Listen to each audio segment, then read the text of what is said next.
Hey, what is up guys? Jack and Matt here with the Toasty Bros, and today we're going to be doing a $1,000 gaming PC build. Let's get right into it, shall we? But first, a word from today's sponsor. Alright, where's the blooper where you say, use that again, and then go, and Zach, and I come up below. No. This video is brought to you by Pulseway. Whether you're an IT professional or just somebody who has a lot of systems that they need to monitor, Pulseway is an awesome way to monitor system specs, temperatures, readouts, and everything that you may need to know about a system, and it's accessible via a mobile app and even from a web browser. We actually set it up on all of our systems at the office so that we can monitor on the go to make sure that none of our systems are blowing up. So if you're interested in checking out Pulseway, please use the link in the description down below. There's a free version you can try out, and use the link down below because it helps us out. So let's get right into this video, shall we?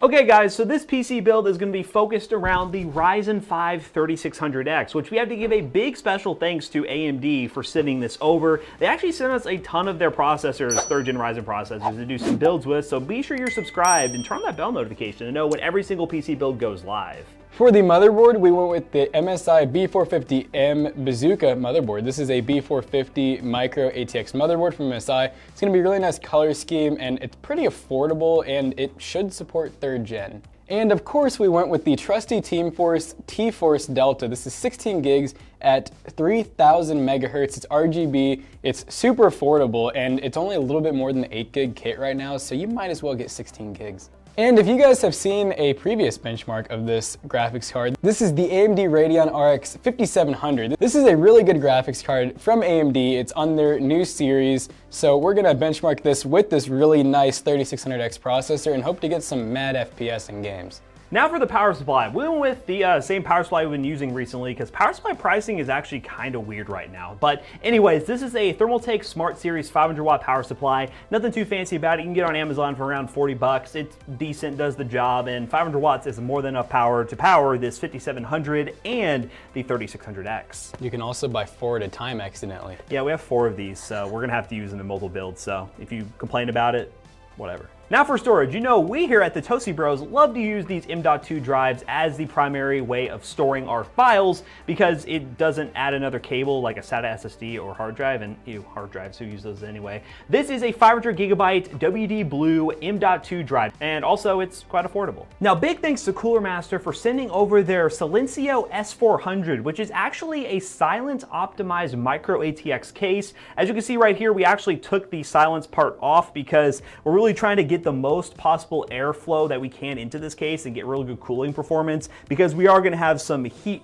producing components in this system. But you could rock this as a silence optimized case with this cover instead of this filter. All you have to do is plop this thing right back in here and boom, there you go. That's it. Now it's silence optimized with that silent foam. And also you can use a non-glass side panel if you wanted to, which is an option as well. But this is the micro ATX version. You can get a full-size version, the S600, which we may use at some point in the future. And also we're gonna throw this awesome RGB strip into it. So how about we go ahead and make this build awesome? Dangle it around. Dangle, dangle, dangle. Whoosh.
So as you guys could tell from the benchmarks, this thing ran really well, and it also ran surprisingly cool. Even though we had this completely blocked out top cover for the fans, and then we have the tempered glass side panel, and really doesn't look like there'd be a whole lot of airflow. We actually stayed below like 60C even in a lot of games, and it's really quiet too. It's not like silent or anything, but it's a lot quieter than a lot of other cases would be. The loudest thing in this computer is the 5700 with the blower style card, but you know, hey, once they have the double fan ones, you guys should just go with that and you'll be fine. This system kind of shows what kind of leaps AMD has made compared to the Ryzen 5 2600 and something like an RX 580 card, which we used to build a ton back in the day. This is kind of like a higher spec version of that. The 3rd gen Ryzen 5 is great. The 5700 and the XT version, which you can get, is also a great card. And as Jackson mentioned, once the aftermarket versions of the card come out with the 2 fans, you're going to get better performance, so definitely keep an eye out for those. But in games like Fortnite, PUBG, even games like Splitgate, which is pretty easy to run, but all your games that you really want to play, this thing can max out at 1080p and even stretch into 1440p if you want to, because 1440p monitors are becoming very popular. High refresh rate ones, exactly. I know all of us use 1440p high refresh rate monitors now. They're really awesome. But overall, the system is great. I really love this case. The silence optimizations that Cooler Master put into this are really good, and overall, very impressed with this build. Another thing that you could also do is if you wanted to save a little bit of money, you could always go with the 3600 instead of the X version. You could always go with like 8 gigs of RAM, 2 4-gig sticks, and then upgrade later on. Just make sure you get 2 sticks that are a fast speed to help Ryzen benefit from that. And other than that, I mean, we're pretty happy with the build, and you really can't do much better with all brand new parts for $1,000. The motherboard was actually a really good component too. It worked really well. Keep in mind you will need to update the BIOS. Hopefully manufacturers will start pushing their new motherboards out with BIOSes ready to go, because that's kind of a pain, but it's super easy to do. If you get your hands on like an Athlon, you can update it and it'll work perfectly fine. RAM support was easy, got the XP profile working. Overall, again, we're blabbing here at this point. This build is really awesome, and we do highly suggest if you want to purchase the parts for this build, check the link in the description down below. It does help us out when you do use those links, so yeah, if you like us, use those links down below. And if you don't, then use the links down below. Yeah, same thing. So as always, don't forget to like, comment, and subscribe. And we will see you guys in the next one. Bye-bye. Adios. My mic wouldn't on. No.